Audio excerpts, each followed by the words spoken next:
I don't know how well I explain things today. As I mentioned, it's a deeply personal thing and it's a lot of feeling and vibe that's hard to put into words, but I did my best. What is good, everyone? Welcome to the channel. My name is Paul and I make videos about Japanese society, life, and culture from the viewpoint of a long-term foreign resident. I'm coming up on my 20th anniversary in Japan, and today I'm going to be talking about something I've never actually shared on the channel before. But first, I wanted to say something about the topic I made last week, which was about institutional discrimination against non-citizens in Japan. I meant it to be just kind of an informational video and not really much about my opinion, but there were clearly some non-subscribers who commented on that video that I was being negative about Japan and that if I don't like Japan so much, I should return to the United States. And I say that they are clearly not subscribers because they haven't checked out the other content on the channel. Because anyone who follows the channel knows that I make overwhelmingly positive content and at the very least balanced content about Japan. And if you follow my channel, you know that. So I want to invite you to subscribe to my channel if you're interested in that kind of Japan content. I will do the occasional video that isn't exactly wonderful and rosy and full of rainbows and unicorns about Japan.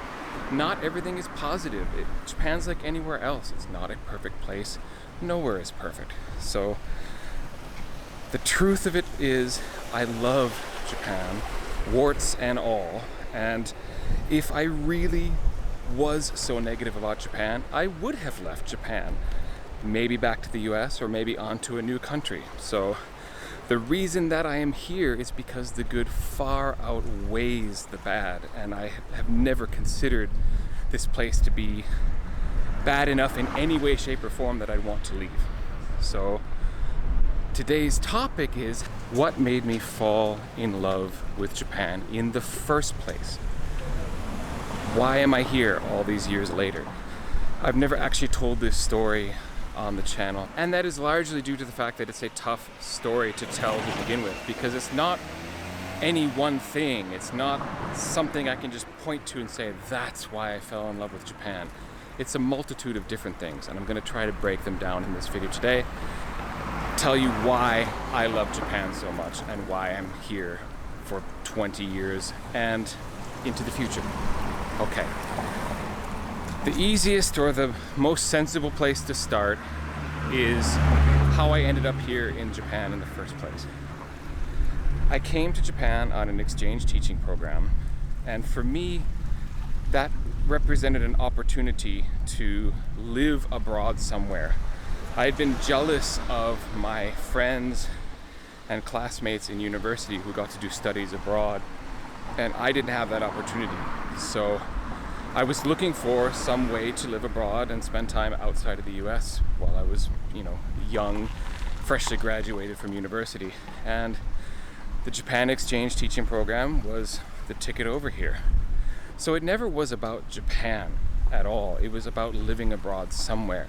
At that point in my life, I wasn't into Japan or had any kind of amazing love affair with something Japanese. That just wasn't the case. Japan was a way for me to live abroad for a while. Now, we have to think about the context of when I came to Japan. It's 2002.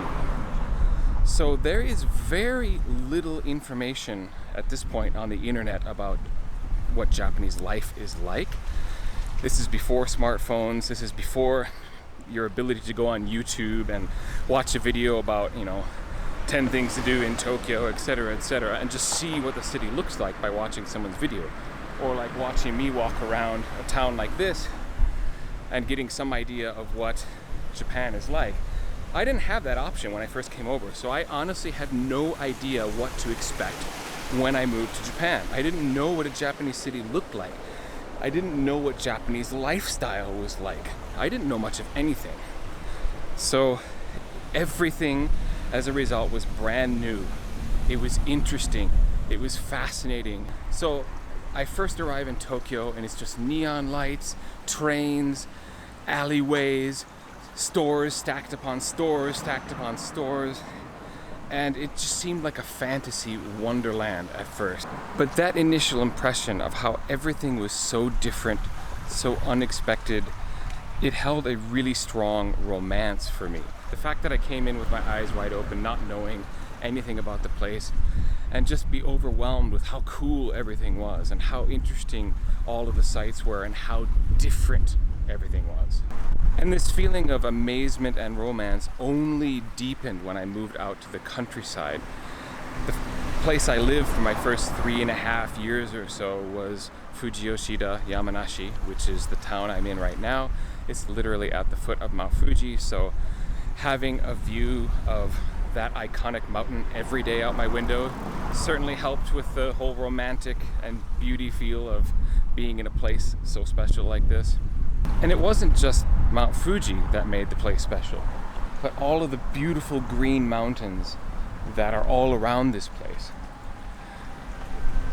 Again, coming from the Midwest, Wisconsin, there are no mountains in Wisconsin, and so moving to a place that had them, I fell in love with it immediately. And I spent so much time in the mountains my first few years, hiking, biking up into the mountains, and even finding mountain streams to splash around in. I can't even count the number of times I must have gone hiking my first few years. And it was just this magical experience because it was like I'd moved into the movie Mononoke Hime, or Princess Mononoke.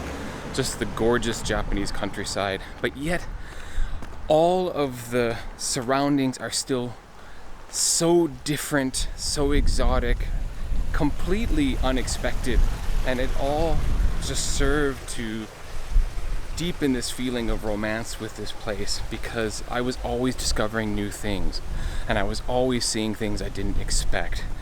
I have so many memories of that time. Like, if I compare the memories of my first 1 or 2 years after moving here to how I remember the past, 8 to 10 years or so, everything back then is still so starkly sharp in my mind because of how everything was new, different, and exciting. Not only that, but this community here was so accepting of the exchange teachers that came. We made friends, we made really important acquaintances. People were really willing to go out of their way to help us when it came to settling in and becoming part of the community. And it was just a place, it was the right place at the right time in my life. And I didn't come to Japan with any intent to stay more than a couple of years. And it just became more and more apparent that 2-3 years wasn't going to cut it. And I needed to figure out what my path was going to be after the exchange program ended. So I went back to grad school in the States, and I spent 2.5 years in the US doing grad school, and it was just a kind of purgatory because I knew that entire time that I was going to come back to Japan. Everything I was working for in graduate school was to get back to Japan and be in Japan. And it was never really a thought in my mind that I was going to stay in America or even move to a different country after that. It just seemed that everything about Japan awakened curiosity and passion in me. I wanted to know more about everything I was seeing. I wanted to experience as much as possible. I wanted to get into deep dives of how the culture developed, how the religion works in society, what the history is of all of the temples and shrines and historical markers. I think a good example of that would be I had this obsession for a while with the end of the Edo period, beginning of the Meiji period, so the Bakumatsu period, when the shogun rule over Japan was ending and Japan was becoming a modern nation basically after it had opened up to the rest of the world after a few centuries of isolation. And that transition period was fascinating to me. So I was seeking out these historical places in Tokyo and Kyoto that had to do with this transition period. For example, in Kyoto, there's just this marker outside of an izakaya that marks the Ikedaya incident, which is when Shogun police force clashed with rebels and assassinated a whole bunch of them in this inn called the Ikedeya, and just standing next to that marker, there's nothing else left of that time, it's just a marker to commemorate the event, but standing there, I just felt like I was deep into this rabbit hole of Japanese history and Japanese lore, and I've gone on kind of bender after bender of this sort of deep dive into different parts of Japanese culture. I go really deep into something, and then I kind of reach the end of that I'm satisfied with what I've learned, and then I glom onto the next thing and go off and start researching and reading about or traveling to that. I'm still completely unsatisfied with the travel I've done in this country, especially over the past several years, because the pandemic made it impossible to travel, and now that I have a family and a full career, it's harder to get away, so I don't get to travel as much as I used to or as much as I would like. But there's still so many parts of this country that I want to unlock, and I'm always super excited to go to a new place. That means part of my love affair with this country is that it never gets old. I'm never tired of going on to the new thing, seeing the new place, learning the new knowledge that I can find about a particular subject. It's just a never-ending cornucopia of enjoyment. And why? Why Japan? Why did I glom onto this place in this way? Honestly, it's a question I find difficult to answer. Why did I fall so deeply in love with this place? It just seemed like it is a match for my character and a match for my spirit, who I am and what I'm interested in. It's not clear. It's not entirely clear to me why this was the right place for me to be, and why it has never ceased to be the right place for me. The novelty has not worn off. What I want to learn, what I want to see, what I want to do hasn't worn off, so that's a big part of it.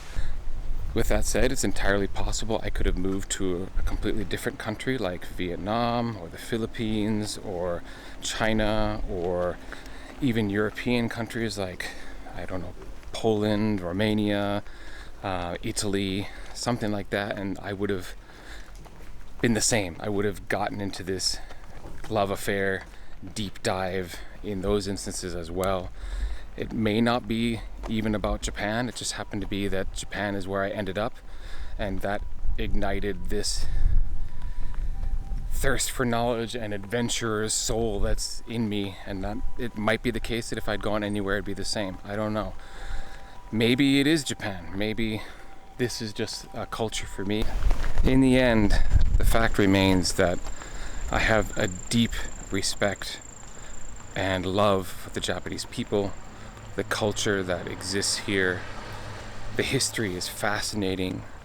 The country is fascinating to explore.